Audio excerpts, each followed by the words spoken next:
اعوذ باللہ من الشیطان الرجیم بسم اللہ الرحمن الرحیم۔ اسلام ٹائمز کے ہفتہ وار پروگرام تجزیہ انجم رضا کے ساتھ میں خوش آمدید ہمارے حاضرین ناظرین سامعین کو۔ السلام علیکم ورحمۃ اللہ وبرکاتہ۔ حاضرین محترم، گزشتہ دنوں مارچ کے آخری ہفتے میں ترک پولیس نے صدر رجب طیب اردوغان کے حریف اور استنبول کے سابق میئر اکرم امام اوغلو کی گرفتاری کی، اور اس کے بعد پورے ترکی میں مظاہروں کا سلسلہ شروع ہو گیا، اور تقریباً ذرائع کے مطابق ترکی کے 55 صوبوں میں یہ مظاہرے پھیل گئے اور تقریباً 1000 سے زائد افراد کو گرفتار کر لیا گیا۔ اطلاعات کے مطابق امام اوغلو کو بدعنوانی اور دہشت گردی کے الزامات میں گرفتار کیا گیا ہے، اور یہ سلسلہ دن بدن بڑھتا جا رہا ہے، اور لگ یہ رہا ہے کہ یہ سلسلہ ترکی میں جاری یہ بدترین سیاسی بحران اور اردوغان حکومت کے لیے ایک بہت بڑا چیلنج بن چکا ہے، اور جبکہ مظاہروں کے بڑھنے سے ملک میں مزید کشیدگی کا خطرہ بھی ہے۔ ہم نے اس ساری صورتحال کو جاننے کے لیے معروف تجزیہ نگار محترم سید نوازش رضا سے گفتگو کی ہے۔ السلام علیکم نوازش صاحب۔ وعلیکم السلام ورحمۃ اللہ۔ جی نوازش صاحب، یہ کیا ہو رہا ہے ترکی میں، ذرا کچھ ہمیں بتائیے۔ دیکھیں، ترکی کو تھوڑا سا سمجھنے کے لیے اس بات کو سمجھنا ہوگا کہ طیب اردوغان جب اقتدار میں آئے تو ویسے تو ترکی ایک سیکولر اسٹیٹ ہے، لیکن ان کا جو طیب اردوغان کا نعرہ تھا یا جو سلوگن لے کر آئے وہ اسلامک تھا، اور وہ اخوان المسلمین سے ان کے روابط وہ سب پہ آیا تھے۔ جی ان کی ایک بنیاد تو الیکشن میں جیتنے کی یہ بنی، لیکن طیب اردوغان کے آنے کے بعد آپ یہ کہہ سکتے ہیں کہ جو اس وقت جو صورتحال ہے وہ یہ ہے کہ معاشی بحران اپنی جگہ کھڑا ہوا ہے، جی لیرا کی بڑی پوزیشن خراب ہو چکی ہے، اور جو سوشل بدعنوانیاں اور یہ بہت زیادہ ہیں۔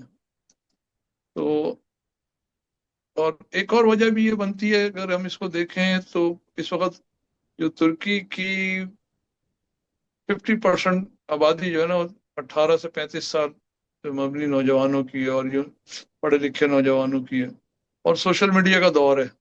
جی اب طیب اردوغان جو اس قسم کے نعرے اسلام اور خلافت عثمانیہ اور خلافت عثمانیہ سے متعلق موویاں جی پرتگال فلانے یہ چلا کر اپنے سسٹم کو چلا تو رہے ہیں، جی جی جی لیکن دوسری طرف لوگوں کو بھی نظر آ رہا ہے یہ ایک بڑی تعداد سیرین کی مائگریٹ کر کے آئی، مہاجرین کا مسئلہ ہوا، ان کا انوالو ہونا، یہ ساری وجوہات ترکی کے اندر بنی ہیں اس طبقے کو جو سیکولر مائنڈ طبقہ ہے، جو کمال ترک جس کے بانی تھے اور نظریات کے، اور یہ جو آپ نے اکرم امام گلو بڑا مشکل سا نام لگتا ہے بولنے میں، ان کو اسی پارٹی کے یہ رکن ہے، تو وہ کہیں نہ کہیں سے بہرحال ان کا جو نظریہ یہ سیکولر مائنڈ اور اسلام کو بالکل وہ دین کو مذہب کو لانا ہی نہیں چاہتے کسی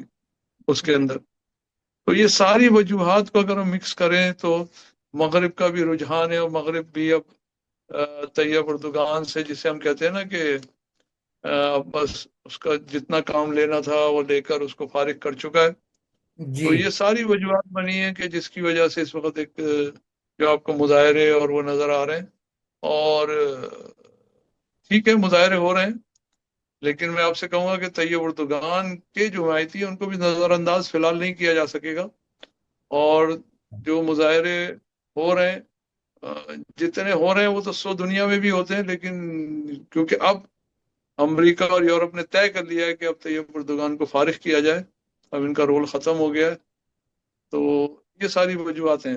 کچھ پروپیگنڈا وہ کچھ زیادہ ہی ہے، اس کی شدت زیادہ ہے، اور یورپ نے اب طے کر لیا کہ جتنا کام لینا تھا وہ فی الحال لے لیا، اب ان کو ہٹایا جائے، اور اب سیکولر مائنڈ یہ حکومت کو لایا جائے۔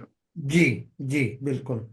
اچھا نواز صاحب، بالکل جیسے آپ نے گفتگو میں بھی بتایا کہ طیب اردوغان نے گزشتہ جو 3 ٹینیور، یہ اس کا تیسرا ٹینیور ہے، اس میں کچھ ہے نا ملغوبہ تھا اسلام، پان اسلامزم کی بات کرنا، اور ساتھ ساتھ اتا ترک کی تھیوری جو ان کی کانسٹیٹیوشنل نیڈ ہے کسی کے اقتدار میں رہنے کی، اور اپنے اس نوجوان طبقے کو مطمئن کرنا اور ساتھ لینے کی کوشش کرنا.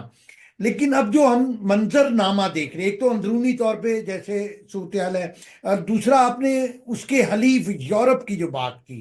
اچھا، اس میں عالمی برادری نے بڑا سخت رد عمل دیا اکرم امام اوغلو کی گرفتاری پر، جس میں جرمنی، یونان، فرانس اور یورپی یونین نے بھی اس کارروائی کی مذمت کی، اور ترکی کو جمہوری اصولوں کو برقرار رکھنے کا دباؤ بڑھا دیا ہے، اور حتیٰ کہ فرانسیسی حکومت نے تو اس کو جمہوریت پر سنگین حملہ قرار دیا ہے.